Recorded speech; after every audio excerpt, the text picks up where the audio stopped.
Nesse vídeo eu vou fazer o react do Campeonato Mundial de Ironman que ocorreu no Havaí, agora no final de outubro de 24. Eu vou analisar as estratégias durante a prova, alguns dos equipamentos, alguns dados interessantes da prova também. Tento sempre assimilar essa informação para você que é um triatleta amador, o que você pode utilizar disso para melhorar a sua performance nas suas provas de triatlon. Esse vídeo é um oferecimento dos programas Iron Guides por evento. São específicos para todas as distâncias do triatlon e da corrida de rua em 3 níveis, iniciante, intermediário e avançado. O acesso é via aplicativo, onde seus treinos estão detalhados em um calendário. Você tem acesso à caixa de mensagem com o treinador, pode exportar treino para o Garmin, demais smartwatches e rolos interativos. Você tem acesso a documentos na biblioteca e métricas de treino no longo prazo para monitorar seu progresso. O valor é a partir de R$ 22,00 semanais, mais informações com vídeo explicativo pelo site ironguides.com.br.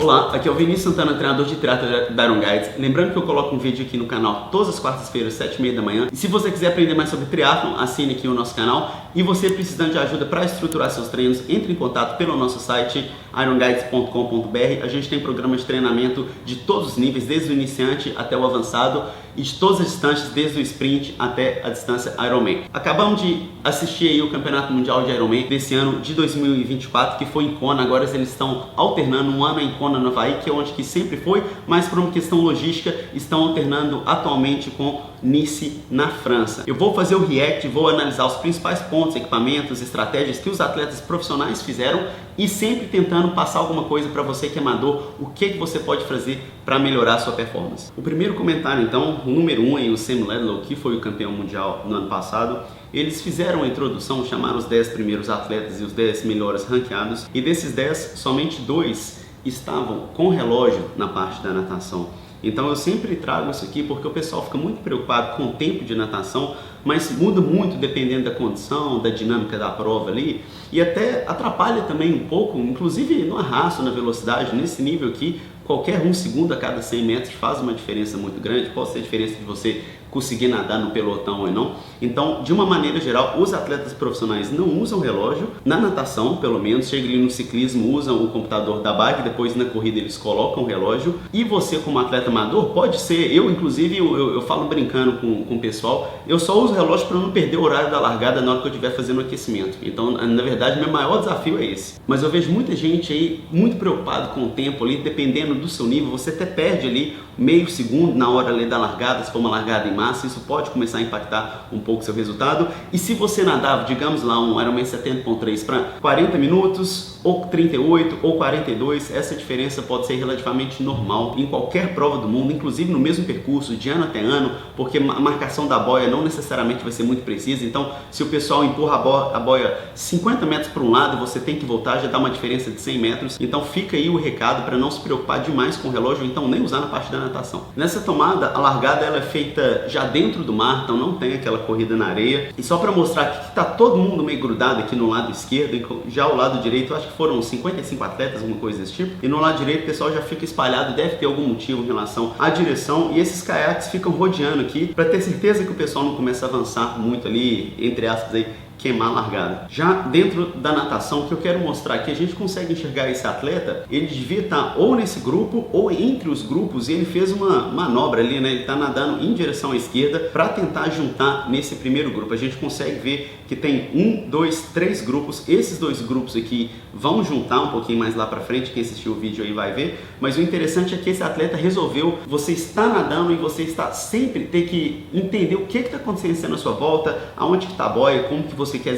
se posicionar. Então, durante a natação, você pode sim fazer essas manobras de direção. Você quer saber, tem um atleta que está me ultrapassando bem devagarzinho aqui na minha esquerda, eu vou mudar aqui um pouco o meu rumo para tentar ir no pé dele. Então, isso acontece demais nesse nível, né? Que o pessoal tem uma capacidade de entender o que está rolando ali perto deles. Aqui a gente já está nos metros finais da natação. Primeiro que dá para ver aqui que alguns atletas parece que estão sem touca. Às vezes eles fazem isso de propósito, eles, entre aspas, perdem a touca durante a natação para resfriar um pouco ali. A cabeça tem muito impacto, né, na temperatura do seu corpo. Já a maioria não necessariamente faz isso, mas eu acho que a gente consegue ver pelo menos 3 aqui que, entre aspas, perderam a touca no meio do caminho. Veja também que aqui está todo mundo nadando em uma filinha. Então, sempre que possível, tente nadar no pé de um atleta, É normal ter inclusive um pouco de toque, assim, se o atleta não estiver acostumado, pode ser que ele vai dar uma pernada mais forte ali, ele vai ficar meio sem paciência com você, mas quanto mais performance você tiver, mais isso vai ser normal, e você inclusive precisa se acostumar também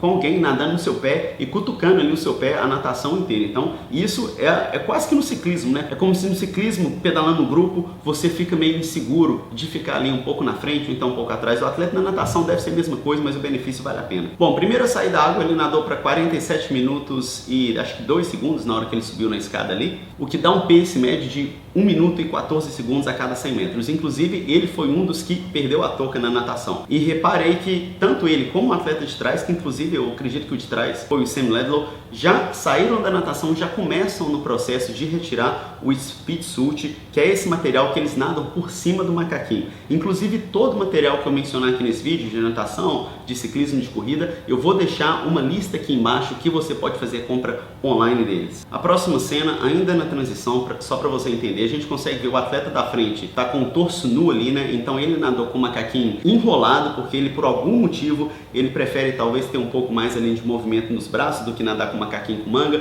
ou então o macaquinho não é necessariamente o mais rápido dentro da piscina, então aquela manga pode ser que crie um pouco ali de arrasto, então esse atleta prefere gastar um pouco de mais tempo na transição, que não é nem muito tempo assim, porque durante a própria corrida, dentro da transição, eles conseguem já ir colocando macaquinho, mas isso é uma coisa muito individual, seria quase que 50-50, que alguns atletas preferem já de nadar, não ter que preocupar com isso na natação, porque às vezes o negócio pode agarrar ali na hora da transição e você perde muito tempo. Então eles pegam a sacola com o kit da bicicleta, ali vai ter capacete, vai ter tudo mais que eles precisarem ali, alguma nutrição, fazem a troca e depois vão correndo até a bicicleta para sair da transição. Bom, esse atleta que está segurando uma garrafa com a boca ali, inclusive foi o atleta que liderou a natação. Então, um comentário aqui é que ele perdeu muitas posições na transição, e um dos motivos, a gente consegue ver atrás desse banner aí, que ele resolveu colocar o canelito para pedalar. Qual que é o esquema do canelito? Ele, na teoria, promove um pouco de ganho aerodinâmico, porém aqui é uma situação muito complicada, porque assim, ele perde tempo na transição. É claro que talvez a vantagem do canelito vai compensar esses poucos segundos, mas ele tomou um risco muito grande em relação à estratégia, porque se ele perde o pelotão, aquele ganho do canelito não vai compensar, porque o pelotão vai embora. Você tem muito benefício em pedalar com o grupo, mesmo quando a regra do vácuo não é liberada, você tem que pedalar aqui, no caso da Havaí eu acredito que sejam 12 metros, mas é claro que ele liderou a natação, então ele deve ter pensado, olha, eu tô com a natação um dia, eu posso gastar meus 15 segundos a mais ali na transição para colocar o meu canelito. E já o atleta de trás, inclusive os dois estão desenrolando o macaquinho na corrida, né? Já colocaram o capacete aqui, não sei nem onde é que tá o capacete do atleta que tá liderando aqui, pode ser que ele já tenha deixado ali na bike. Alguns preferem deixar na sacola para ser menos uma coisa para fazer na hora do ciclismo. Então eles, no processo ali de correr, de vestir o macaquinho, ele está tomando uma água, já coloca o capacete para não ter que ficar parado ali em cima, em frente à bicicleta e gastar seus 2 segundos a mais ali. Esse campeão mundial agora, né, que até então era o atual campeão mundial Sam Laidlaw, não vai dar para ver muito aí, mas está escorrendo um líquido aqui. Ele deixou gelo dentro do capacete dele. Então pode ser para dar aquela refrescada na hora que ele coloca o capacete, ou então vai ver que resfria ali o material do capacete, não sei, mas foi uma coisa interessante. Eu fiquei pensando como que ele colocou esse gelo lá dentro e o gelo não derreteu, né? Da hora que ele saiu pro aquecimento até a hora que terminou a natação, que deve dar ali mais ou menos 1h30. Não sei se alguém teve acesso, ou então o gelo de fato não derreteu, alguma coisa desse tipo. Aqui eu quero comparar dois tipos de monte da bicicleta na transição. Então a gente tem essa linha vermelha aqui, que os atletas podem somente subir na bicicleta depois da linha. Esse atleta aqui, que foi inclusive, saiu liderando, ele deu um pulo ali, inclusive eu já fiz um vídeo sobre esse assunto de como fazer isso, e você ganha alguns segundos ali no início do ciclismo, e todo segundo ali vai adicionando, na parte estratégica no ciclismo principalmente é muito importante. Porém os próximos atletas eu vou mostrar que eles param a bicicleta, colocam o pé por cima da bicicleta e depois começam a pedalar. Então essa maneira aqui é mais rápida, mas existe um motivo porque o pessoal utiliza a segunda maneira, que é mais devagar, que é a garrafinha atrás do banco. Vai ser difícil de ver, mas não tem uma garrafinha atrás do banco desse atleta. Se eu soltasse o vídeo aqui, vocês conseguiriam ver isso. A gente está vendo aqui nesse outro quadro os dois atletas com o pé no chão, o outro pé colocando o pedal, e o motivo aqui é que eles têm um suporte de garrafinha. Eu acredito que esse aqui a gente até consiga ver aqui. atrás do selim. Então fica muito alto para eles darem aquele pulo e fazer o rolling mount que a gente fala, né? Nessa imagem aqui eu quero só destacar que inclusive esse é o Christian Blumenfeld, que já foi campeão mundial de Ironman, já foi campeão mundial olímpico. Esse atleta, o Christian, e o atleta da frente, talvez até os outros aqui também fica um pouco difícil de ver, eles estão pedalando em pé, fora do selim. Então eu inclusive também já fiz aqui sobre o canal, sempre que possível, tenta sair do selim. Então você tem que treinar isso também nos treinos para ficar acostumado com a técnica. É uma posição que você tem mais potência, pela subida a velocidade ser menor, você não tem a penalidade aerodinâmica, então você consegue imprimir mais potência, e nesse caso deles inclusive é para não perder contato com o grupo aqui. Mas a mensagem é, você não precisa ficar somente sentado ali um tempo inteiro, somente no aerobar, ou então segurando ali no base bar. Você pode se movimentar um pouco mais em cima do selim, em cima da bicicleta, para mudar, dar uma esticada, para dar uma alongada nas suas costas. A gente então está com a imagem do Patrick Lange, que foi o eventual ganhador da prova. Vamos fazer uma análise do equipamento dele aqui, que tem muita coisa interessante. Cada ano as coisas vão evoluindo cada vez mais, o pessoal leva o equipamento para fazer teste no túnel de vento, então tá chegando num nível assim que virou quase de Fórmula 1. Então começando aí pelo capacete, a gente consegue ver que ele está usando um capacete aero, com viseira, e repare que o capacete quase que conecta ali, né, no topo das costas dele, então deixa o fluxo do ar muito suave, evitando ali turbulência. O macaquinho que ele está usando é com manga, inclusive uma manga relativamente bastante longa ali, quase que encosta inclusive ali no aerobar dele. Ele não está utilizando nem pernito, que a gente falou, canelito, né? E nem meia, para não perder tempo na primeira transição, e uma sapatilha de triatlon que parece que não tem muito velcro, então é um pouco mais aerodinâmica também. Sobre a nutrição, primeiro que esse quadro da Canyon, ela tem um sistema, um tanque ali praticamente, um reservatório dentro do quadro embutido, então os atletas levam alguma coisa ali. Ele também está levando, eu consigo enxergar aqui mais outras 3 garrafinhas, essa branca, a outra branca e essa preta aqui também. Essas garrafinhas estão estrategicamente colocadas aqui, isso aqui não é coincidência, porque já foi provado que quanto menor for esse gap, o espaço entre a garrafinha e o torso e o peito do atleta, mais aerodinâmico você fica. O ar parece que passa por volta ali, ao invés de entrar no peito e depois bater no quadril do atleta, então fica um pouco mais suave, com um pouco menos de turbulência. E a garrafinha de trás aqui também, inclusive o suporte dele da garrafinha de trás é no formato do canote, para diminuir também a turbulência ali, e ela fica já deitada também, para que quando o vento passe por cima dele aqui, se ela estiver em pé vai criar ainda mais turbulência. Então toda a nutrição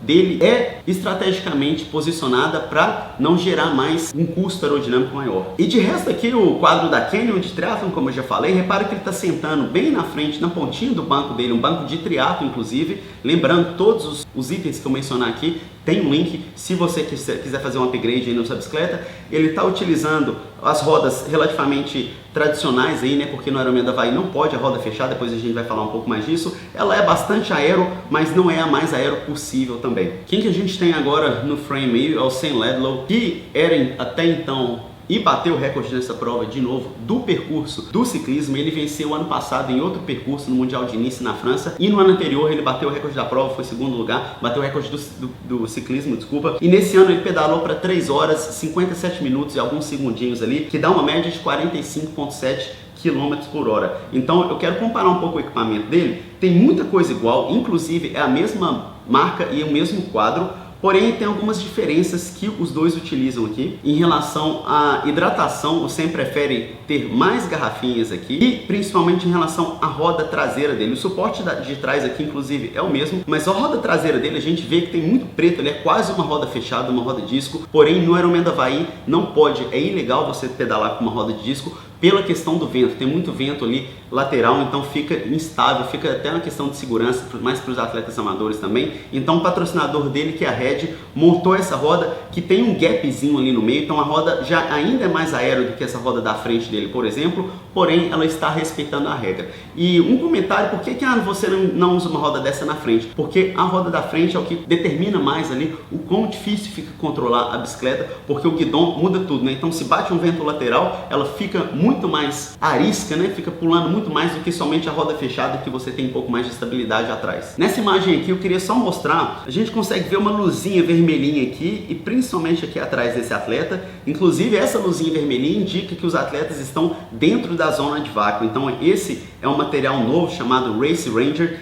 ele identifica, eu não sei se é por GPS ou então por algum esquema de distância, mas ele identifica se os atletas estão dentro da zona de vácuo, que nesse caso eu acredito que seja 12 metros, talvez 15, eu não lembro, mas se por acaso o atleta entrar na zona de vácuo, essa luzinha fica vermelha, então o atleta sabe que ele tem que desacelerar um pouquinho e sair da zona de vácuo, ou então já começa a contar tempo para fazer ultrapassagem. Os atletas têm certos segundos, eu não lembro exatamente se eram 20 ou 30 segundos para fazer a ultrapassagem, e o problema é que a ultrapassagem tem que ser do grupo inteiro, então é muito difícil você sair dessa posição que ele está em quarto lugar e colocar na esquerda e ir até o final, até chegar na liderança. É um desgaste muito grande, então é muito complicado. Você tem que saber muito bem a hora que você vai fazer esse tipo de ultrapassagem. Geralmente eles costumam fazer isso nas subidas. Bom, essa próxima imagem é um pouco controversa, né? Eu acho que eu contei 17 atletas aqui e parecem estar quase que um no vácuo do outro, lembrando que essa prova o vácuo é proibido. Mas eu queria só mostrar do lado aqui, os olhos de gato, eles ficam entre 12